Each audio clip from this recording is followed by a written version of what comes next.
Marcos capítulo 10, verso 46 ao 52, a cura do cego de Jericó. E foram para Jericó. Quando ele saía de Jericó, juntamente com os discípulos e numerosa multidão, Bartimeu, cego mendigo, filho de Timeu, estava assentado à beira do caminho. E ouvindo que era Jesus, o Nazareno, colocou-se a clamar: Jesus, filho de Davi, tem compaixão de mim. E muitos o repreendiam para que se calasse, mas ele cada vez gritava ainda mais: Filho de Davi, tem misericórdia de mim. Parou Jesus e disse: Chamaram então o cego, dizendo-lhe: tenha bom ânimo, levanta-te, ele te chama. Lançando de si a capa, levantou-se de um salto e foi ter com Jesus. Perguntou-lhe Jesus: que queres que eu te faça? Respondeu o cego: Mestre, que eu torne a ver. Então Jesus lhe disse: vai, a tua fé te salvou. E imediatamente tornou a ver e seguia Jesus estrada afora. Amém. O tema da nossa meditação de hoje é gestos de Jesus. Gestos de Jesus. Hoje a ciência avançou muito e a medicina ela se favorece muito com o avanço dos ensinos ou das descobertas tecnológicas. Eu assisti uma reportagem há pouco tempo que eles inventaram um pequeno microchip minúsculo, um pouco menor de um grão de arroz. Olha que coisa. E esse microchip ele é enxertado de forma cirúrgica nos olhos de uma pessoa cega. Dependendo o grau de problemática dessa cegueira, ela pode voltar a enxergar. Através de todo um processo, ela aos poucos pode talvez não recuperar 100% da sua vista, mas ela, uma pessoa que nunca viu, dependendo do sucesso do tratamento, da cirurgia, ela pode voltar a enxergar, ou recuperar parte da visão. Eu fiquei abismado, achei fenomenal, fantástico. Mas no tempo deste acontecimento, no tempo de Bartimeu, essas coisas não existiam, essas coisas não aconteciam. E esse homem chamado Bartimeu vivia uma situação triste. Esse homem chamado Bartimeu vivia uma situação aterradora, assustadora. Haviam duas formas de compreender a situação de Bartimeu, segundo o entendimento das pessoas daquela época. Primeiro, era comum as pessoas entenderem doenças graves como a cegueira como maldição. Então as pessoas olhavam para Bartimeu e elas entendiam na sua ignorância, na sua falta de entendimento, que a cegueira era a manifestação física da maldição que havia sobre os pais de Bartimeu ou sobre o próprio Bartimeu. Uma outra passagem, quando Jesus cura um cego, alguém pergunta para Jesus: quem pecou? Quem é o amaldiçoado? Ele ou os pais? E Jesus fala: nem ele nem os pais, meu filho, isso aí é para a glória de Deus. Uma outra maneira que as pessoas entendiam algumas doenças era possessão demoníaca. Tinha alguma coisa a ver com o poder do mal. Então, de uma forma ou de outra, ele não era bem visto, não era bem quisto. De uma forma ou de outra, Bartimeu era alguém condenado a passar a vida à margem, empoeirado, com a sua capa, com certeza gasta, velha, mal cheirosa. Era alguém, meus amados irmãos, condenado ao ostracismo, ao esquecimento, a viver uma vida à beira, à margem, ao caminho. Provavelmente, se ele não tivesse encontrado com Jesus, ele ia passar a sua vida inteira ali, naquele caminho, naquele pedaço, naquele trecho, pedindo, esmolando, sem oportunidade de viver a vida, de se relacionar, de ver o mundo, pelo menos como nós vemos, de viver uma vida plena de alegria. Era um homem naquele tempo, devido aos recursos, devido à mentalidade da época, condenado a viver prostrado, esquecido, jogado às traças. Era alguém pelo qual ninguém daria uma moeda. Era visto até mesmo, algumas doenças eram vistas naquela época como um transtorno para a sociedade. Ninguém queria conviver com gente assim. E ele então estava à beira do caminho, envolto em trapos, condenado à tristeza da sua solidão, sem amigos, sem esperança, sem perspectiva, alguém que estava à margem. Quantos hoje não estão cegos fisicamente, mas estão vivendo à margem? Quantos também hoje, à semelhança de Bartimeu, se sentem esquecidos, se sentem prostrados, caídos, precisando de um socorro, precisando de alguém que ouça o seu grito de clamor, o seu grito de socorro? Nós mesmos, se nós pararmos para refletir um pouco, quantas vezes nós nos sentimos exatamente assim, precisando de socorro, precisando que alguém ouça o nosso clamor, o nosso pedido de ajuda? Muitos estão vivendo a semelhança de Bartimeu, prostrados, sem perspectiva, sem paz, sem esperança. Mas tudo muda na história de Bartimeu e tudo muda na nossa vida quando acontece um encontro com Jesus. Chegou o grande dia, e quando Bartimeu ouviu que Jesus vinha se aproximando, ele não pensou duas vezes, começou a clamar. É claro, Jesus, filho de Davi, tem compaixão de mim. E o texto me deixa espantado ao ver que as pessoas, ao invés de ajudarem Bartimeu, eles censuraram Bartimeu. Fica quieto, não incomoda o mestre, não atrapalha. Mas ele não deu bola. Querido, mais alto diz o texto. E aí Jesus para, diz no verso 49, Jesus parou, chamou e perguntou: o que é isso que eu te faço? Quer enxergar, Senhor? Então vai, a tua fé te curou. Tudo mudou no dia que Bartimeu se encontrou com Jesus. Quais foram os gestos de Jesus para com a pessoa desse homem chamado Bartimeu? Como Jesus agiu com este homem chamado Bartimeu? E o que nós podemos aprender com os gestos de Jesus diante do grito de socorro dessa alma aflita, deste coração aflito, deste homem chamado Bartimeu? Quando nós olhamos para esse texto, nós vemos primeiramente um gesto de atenção da parte de Jesus. Um gesto de atenção da parte de Jesus. Diz o verso 49, Jesus parou. Esse texto é maravilhoso. Esse texto, eu particularmente, já disse isso na sala dos jovens, o meu evangelho preferido é o evangelho de Marcos. É um evangelho pequenininho, compactado, tudo vai acontecendo rápido, é um evangelho lindo de ler. E essa passagem é uma das mais lindas, não só porque ela mostra o poder de Deus atuando através de Jesus. E quando nós olhamos para esse texto, nós vemos isso: o poder de Deus que atua através de Jesus e cura, o poder de Deus que atua através de Jesus e liberta, o poder de Deus que atua através de Jesus e devolve a dignidade, a identidade daquele que está prostrado, marginalizado, caído. Esse texto mostra isso de forma linda, maravilhosa. Mas mais do que isso, esse texto nos mostra como é o coração de Jesus, o tipo de coração que Jesus tem. E olhando esse texto, nós vemos que Jesus tem um coração misericordioso. Ninguém parou para ouvir Bartimeu. Ninguém prestou atenção no clamor de Bartimeu. Ninguém parou para ouvir a dor de Bartimeu. Ninguém se importou em parar. Ninguém deu a mínima quando nós vemos o texto. Nem mesmo os discípulos pararam, deram atenção para aquele que clamava. Mas Jesus parou. Jesus parou. Jesus deu atenção a Bartimeu. Um gesto de atenção. Quanta esperança há nesse gesto de Jesus. Quando eu leio esse texto, me coloco a pensar o que faz Jesus parar. O que faz Jesus parar? Olhando esse texto, esse gesto de atenção de Jesus, nós aprendemos primeiro, amados irmãos, que nós não somos merecedores. Não há nada em nós que nos faça merecedores da atenção de Jesus. Mas também não há nada que impeça o nosso clamor de chegar ao coração de Jesus. Podemos clamar, sabendo que Jesus para.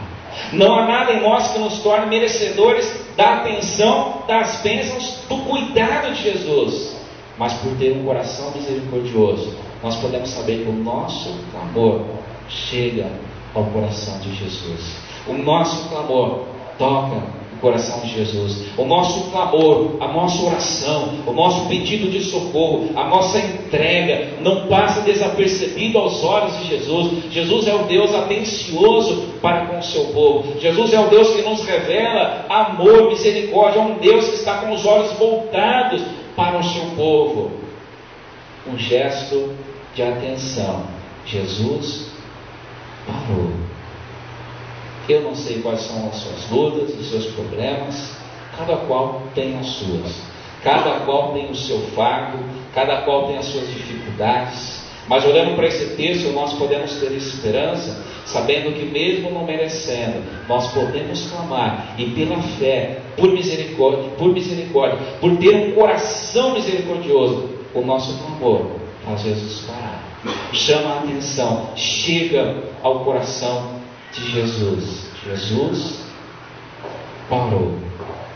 Ainda olhando esse gesto de atenção de Jesus, ele traz um desafio para a igreja. Esse é o papel da igreja. A igreja precisa parar e prestar atenção àqueles que estão à beira do caminho. Nós vivemos na época da correria e é comum nós dizermos: não tenho tempo, não dá, não posso, não vou, não conte comigo. Nós estamos enlaçados, meus amados, nós somos engolidos vivos diariamente por uma agenda que nos esmaga, que nos pressiona. Não temos tempo para nada.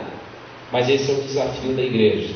Neste mundo onde tudo é corrido, neste mundo onde não há tempo para nada, a igreja é desafiada, à semelhança de Jesus, a parar e prestar atenção naquele que está clamando por socorro. Quando a igreja não tiver mais tempo de parar e ouvir aquele que está à beira do caminho, ela perdeu a razão de ser igreja. Quando a igreja perde essa capacidade, eu acredito que deveria haver um grande tumulto naquele dia. A impressão que o texto nos dá, e sempre havia uma multidão seguindo Jesus, mas em meio à multidão, a voz do clamor, do oprimido, do marginalizado, do aflito, chamou a atenção de Jesus. Quando a igreja deixar de ouvir a voz daquele que está marginalizado, a voz daquele que está clamando por socorro, ela perdeu a razão de ser igreja no mundo. Esse é o nosso desafio: pararmos e ouvirmos a voz daquele que clama. Jesus para diante de nós. Você é precioso aos olhos de Cristo. Um gesto de atenção. Jesus parou. O texto prossegue. Primeiro, um gesto de atenção. Jesus para. Não há nada que impeça o nosso clamor de chegar ao coração de Jesus, um coração misericordioso que se volta para nos ouvir, que se volta em misericórdia, em amor, que se volta para nós e nos abraça com paixão, com compaixão. A igreja, a semelhança de Jesus, precisa ouvir os que estão à beira do caminho. Segundo gesto, um gesto de interesse. Chamai-o. Eu fico imaginando o espanto de Bartimeu, ainda no verso 49. Primeiro, ele para, demonstra interesse. Segundo, ele chama, chamai. Jesus se interessou por alguém que, segundo a mentalidade da época, não valia uma moeda. Jesus se interessou por alguém que, segundo a sociedade da época, era um estorvo. Jesus parou para alguém que, segundo o costume da época, não era merecedor da presença de um rabi, de um mestre, de alguém da fama de Jesus. Por isso as pessoas mandam se calar. Se cala. Não, Jesus é muito importante para você. Jesus é o mestre. Se pelo menos não foi aclamado como Deus, Senhor dos Senhores, pelo menos como Rabi, ele era. Então, na mente daquelas pessoas, Jesus era um Rabi, era um mestre especial demais, e Bartimeu não era digno da sua atenção. Quem era Bartimeu? Cego, amaldiçoado, sujo, maltrapilho, indigno da presença de Jesus. Por isso, mais do que depressa, alguém fala: olha, coloque no seu lugar, cale-se. Jesus dá interesse. Jesus demonstra interesse por um coração para o qual ninguém demonstrava interesse. Chamai. Traz esse homem aqui. Quem está gritando? Chama ele aqui. Traz ele aqui. Interessante, quando nós lemos os evangelhos, Jesus tem interesse, irmãos, pelos desajustados. Quando a gente lê os evangelhos, E o Evangelho ele é maravilhoso por causa disso, porque quanto mais a gente lê, mais é aquela leitura assim, não uma leitura viciada, uma leitura que a gente faz para obter já a resposta que a gente já preparou no nosso coração, para enquadrar a Bíblia nas respostas que a gente já pré-concebeu. Não, quando a gente faz uma leitura com a alma desnuda, disposta a deixar a palavra trabalhar o nosso coração, nós nos surpreendemos. E quando eu leio a Bíblia, quando eu leio os Evangelhos, eu me surpreendo com Jesus. Jesus era o mestre dos desajustados. Que coisa interessante. Quando a gente olha para a vida de Jesus, o interesse de Jesus, o tempo de Jesus, o ministério de Jesus é gasto com os desajustados, com os desafortunados, com aqueles que não eram bem-vindos em lugar nenhum, com aqueles que não tinham crédito em lugar nenhum, com aqueles que eram considerados impuros, imundos, impróprios. Interessante, eu fico imaginando a igreja do século XXI, se nós fôssemos fazer uma pré-inscrição para selecionar o grupo dos 12 de Jesus. Já pensou a igreja hoje? Jesus foi lá e selecionou, segundo o coração dele, segundo o que o Pai já havia revelado. Já prestou atenção no grupo dos 12 de Jesus? Imagine a igreja selecionando o grupo daqueles que seriam os 12 discípulos de Jesus. Mateus, a gente olha o currículo de Mateus, não serve. Por que não serve? É traidor. Está mancomunado com os romanos, era mancomunado com os romanos, cobrador de impostos, eram malvistos, malquiços. Não, Mateus está reprovado, a gente já bateu o carinho, reprovado. Próximo da ficha, Pedro, já pensou? Não, Pedro, não, o nosso Pedro é um menino manso, graças a Deus, tranquilo. Mas olha Pedro, brigão, um homem destemperado e mais perigoso, porque ele tem surto de violência. Quando ele fica violento, ele arranca a espada e dá a espadada no outro. Sai de perto dele. Ele é violento, instável. Tem hora que ele fala que vai, tem hora que ele fala que não vai, tem hora que ele fala que Jesus é o Senhor, tem hora que ele fala que não é. Pedro não dá. Carimba lá, põe Pedro de lado. Próximo da lista, Tomé. Tomé. Não dá. O homem não acredita em nada. Não acredita que Jesus morreu, não acredita que Jesus ressuscitou, não acredita que as irmãs viram Jesus, não acredita em nada. Se o Jesus pegar e falar, olha, põe as suas mãozinhas aqui, Tomé. E põe aqui também, para ver se sou eu mesmo. Carimbava lá, não, Tomé não dá. Vamos pro próximo, Natanael. Natanael também não dá, porque ele é preconceituoso. Quando chegaram para ele, falaram, olha, achamos o Messias. Aí ele vem da onde? Nazaré. O que ele fala? Pode vir coisa boa de Nazaré? Preconceituoso, não dava, a gente ia bater o carimbo e ia colocar de lado. Paulo não dava, Maria Madalena não dava, prostituta, nossa, essa mulher não tem caráter, joga ela para lá. Paulo, matador. Amados irmãos, interessante, Jesus, ele tem interesse por aqueles que precisam, por isso ele diz, olha, não vim para os sãos, vim para os médicos, não vim para os sãos, vim para os doentes. Jesus tem amor por aquele que precisa da sua presença, por aquele que se reconhece pequeno, por aquele que clama com temor na sua voz, reconhecendo a soberania, a santidade daquele que é o único que pode mudar a nossa história, Jesus. Por isso ele vai lá no poço de Jacó, e ele trava toda aquela conversa com a mulher samaritana. A gente cantou essa música linda aqui agora, Tu és o meu Senhor, eu quero beber do teu rio. Senhor, não se a gente tivesse toda essa sede de Deus mesmo, hein? Essa vontade de beber da água viva mesmo. Que avivamento que ia ter na igreja, hein? Senhor amado. Mas ele vai lá e trava toda aquela conversa com a mulher, e ele volta para falar com os discípulos, enquanto ela vai chamar o povo dela, e eles falam assim para ela: Senhor, você sabe que essa mulher é samaritana, né? Sei, você está conversando com ela.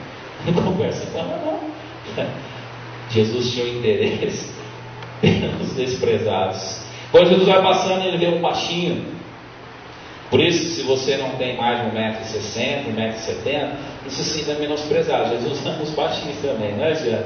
Ele viu lá o baixinho Zaqueu em pé, ou melhor, subir lá na árvore, e ele falou: Zaqueu, desce daí, meu filho, hoje me convém comer lá na tua casa.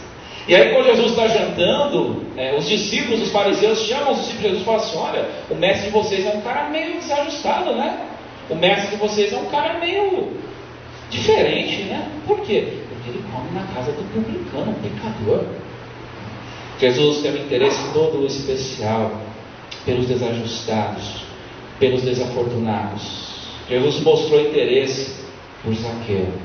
Como igreja, isso nos desafia. Nosso olhar Nós temos que nos interessar pelos desajustados. Os certos, irmãos, não precisam da ajuda da igreja. Aqueles que têm uma família estruturadinha, certinha, redondinha, não precisam da ajuda da igreja. A igreja tem que olhar para aqueles que estão atolados no pecado, na violência, na desigualdade, aqueles que estão vitimados pela injustiça. É por esses que a igreja precisa se apaixonar. É por esses que a igreja precisa ter uma chama no seu coração, um amor pelas almas. É por esses. É pelos imperfeitos, pelos desafortunados. Jesus amava os desajustados. Por isso me amou. Digo por experiência própria. Por isso me amou. Em nível particular, isso me enche de esperança, porque Jesus demonstra misericórdia, quanta vontade em ajudar, quanta vontade em socorrer. Chama ele aqui, traz ele aqui. Nós podemos contar com a ajuda desse Deus que tem interesse por nós, que demonstra interesse em nos socorrer, que nos estende as suas mãos de amor para nos ajudar.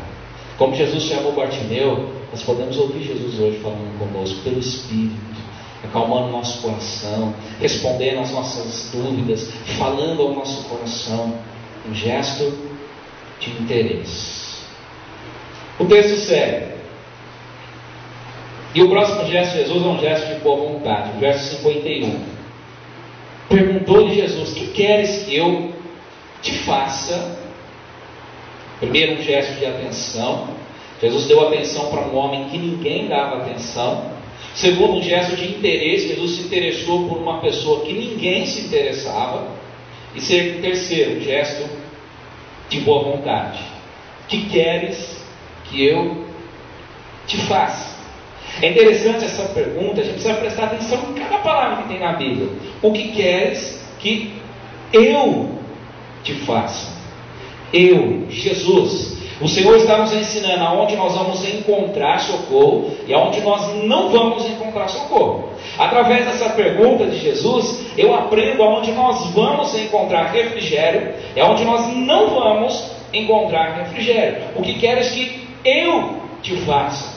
O socorro não está na igreja. Se a gente está esperando socorro da igreja, instituição, você vai morrer de velho, talvez, esperando. O socorro não está no homem. O socorro não está, meus amados, na doutrina da igreja. O socorro não está na placa da igreja. O socorro não está em nada material. O socorro está em Jesus. É Jesus quem nos socorre. É o Senhor quem traz os recursos. É o Senhor quem abre as portas. É o Senhor quem sara as feridas. É o Senhor quem traz conserto. É o Senhor quem traz renovo. É o Senhor quem traz mudança de vida. O socorro está em Jesus. O que queres que eu faça, Bartimeu? Não é o que queres que o templo faça, que os sacerdotes façam, que os discípulos façam. O que queres que eu faça, Bartimeu? Somos finitos, limitados, nossas forças são pequenas. Por isso Deus sempre será uma fonte que nunca cessa. Ele é o nosso Deus, o Deus do impossível. Ele é o Salvador e é aquele que está com o coração aberto para nos abençoar. Efésios 3:20 diz: ora, aquele que é poderoso para fazer infinitamente mais de tudo quanto nós pensamos ou pedimos, conforme o seu poder que opera em nós. O que queres que eu te faça? Nós vamos orar daqui a pouco, na oração pelo povo de Deus. O que queres que eu te faça? O que nós precisamos entregar a Jesus? O que nós precisamos colocar aos pés de Jesus? O que nós precisamos descansar em oração aos pés de Jesus? E por último, um gesto de amor. Verso 52. Então ele disse: vai, a tua fé te salvou. Imediatamente tornou a ver e seguia a Jesus estrada fora. Quando a gente tem um encontro verdadeiro com Jesus, abre um parênteses. Quando a gente é tocado pelo Espírito Santo de Deus, quando a gente experimenta esse toque de Deus renovador, transformador, a gente segue a Jesus. Quando você tem que ficar falando com pessoas, vão empurrando, isso revela que ainda não teve essa experiência com Jesus, esse encontro com Jesus. Porque quando a gente olha os evangelhos, todos, sem exceção, que foram tocados por Jesus, tiveram esse encontro transformador com Jesus, saíram seguindo a estrada fora, às vezes até sem Jesus autorizar. Lembra do Gadareno, o demoniado Gadareno? Pois Jesus liberta ele, cura, expulsa aquele monte de demônio, liberta aquele homem e fala: olha, eu quero te seguir, deixa eu ir com o Senhor, eu vou.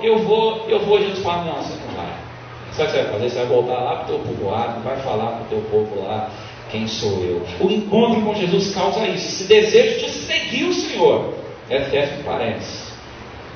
Eu vejo nesse milagre, além de um gesto de fé, claro, sem fé, a Bíblia diz: impossível agradar ao Senhor. Nós ouvimos uma mensagem, aliás, nós ouvimos esse ano uma mensagem sobre fé, no culto de uma terça-feira, lindíssimo. Não essa fé miserável que está aí no mundo, né? Fé na fé, fé no amuleto, fé mística. A gente aprendeu esse ano uma mensagem sobre a fé. O Antônio pregou uma mensagem linda esse ano sobre a fé. Além da fé, os milagres de Jesus não são outra coisa a não ser um gesto de amor de Deus. Os milagres, havia outros milagreiros na época de Jesus. Interessante isso. Quando a gente vai ler uma literatura extra-bíblica, um livro, vai pesquisar um pouco, tinha outros caras que faziam milagres também, como tem hoje, um monte de coisa acontecendo por aí. Tem gente que vai em outros lugares e pedem e recebem lá suas graças, suas bênçãos, seus milagres. Mas os milagres de Jesus são únicos, porque eles revelam o reino de Deus, eles revelam o amor de Deus, eles revelam a misericórdia de Deus, eles revelam, meus amados, o olhar misericordioso de Deus sobre aquele que está necessitado. Essa é a diferença do milagre de Jesus. Os milagres de Jesus revelam esse amor imensurável, amor que restaura, amor que alcança, amor que cura, amor que ergue aquele que está prostrado, amor que restaura em nós a imagem e semelhança de Deus, amor que levanta aquele que está sem ânimo, amor que restaura a alegria pela vida, amor que renova o coração do ser humano com um novo sentido de vida. E é isso que Bartimeu experimentou na vida dele, esse amor renovador, através dos gestos de Jesus. Um gesto de atenção, Jesus parou. Um gesto de interesse, Jesus chamou, chamaram. Um gesto de boa vontade, que queres que eu te faça? E um gesto de amor. Na nossa caminhada, inevitavelmente, vamos nos deparar com situações que vão trazer enfado ao nosso coração. Situações que vão tentar roubar a alegria de viver. Situações que de uma forma ou de outra vão bater firme no coração, tentando roubar a paz, a alegria. Ninguém está isento disso. Ser cristão não é receber uma injeção de vacina contra os problemas, contra os imprevistos financeiros, familiares, pessoais. Nós vamos encontrar dilemas morais, espirituais. A igreja vai encontrar dificuldades. Nós vamos nos lembrar dessa história, dessa experiência. Nessa hora nós temos que levantar a voz em clamor, em oração, clamar a Jesus, clamar a Jesus, gritar por Jesus, ir aos pés de Jesus em oração incessante, sabendo que Jesus é esse Deus que está atento, que tem interesse, que tem boa vontade, que ajuda, que para ouvir o clamor daquele que está prostrado. Que Deus os abençoe e que, olhando para esse texto, a gente tenha esperança para prosseguir. Que olhando para esse texto nós tenhamos coragem, que a nossa coragem se renove, que a nossa disposição se renove enquanto discípulos, de forma individual e enquanto igreja, corpo de Cristo. Que Deus assim nos abençoe através da sua palavra. Amém? Amém.